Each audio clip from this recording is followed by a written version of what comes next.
Hello everybody, welcome to day number 16 of my 365 day project, where I'm recording a video every single day for a year and uploading it to my socials without fail.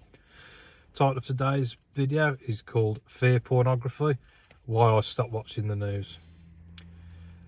The news was really depressing me. This was something that became even more apparent during COVID, where it was just constant depressing headlines about the number of deaths, etc.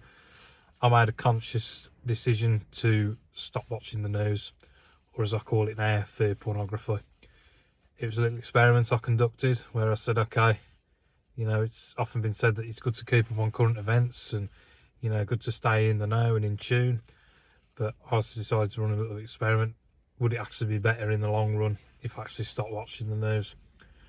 I noticed that I wasn't watching as much depressing headlines, I wasn't seeing these depressing stories, and my mental health actually improved.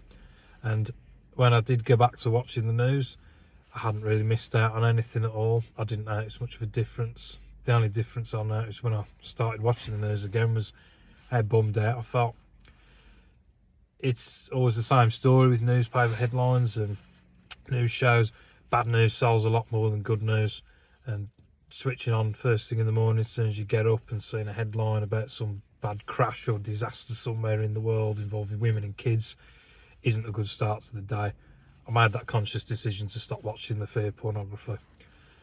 I don't know how things are where you are, but in my country you have to pay what's known as a TV licence to the BBC, the British Bullshit Broadcasting Corporation, as I like to call them. So you actually have to pay for them to spoon feed you this kind of stuff. The news has always got an agenda as well. You have to ask why things are being shown to you. Is it to evoke an emotion?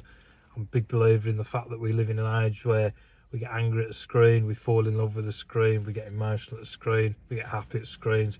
Our lives just revolve around screens. We're not living in the moment.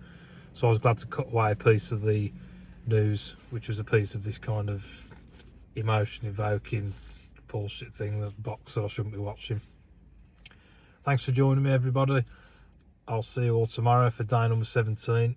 I need to go and recover because I'm feeling a bit rough today. I've got a bit of a stomach problem, so hopefully back in the gym soon. Thanks, folks.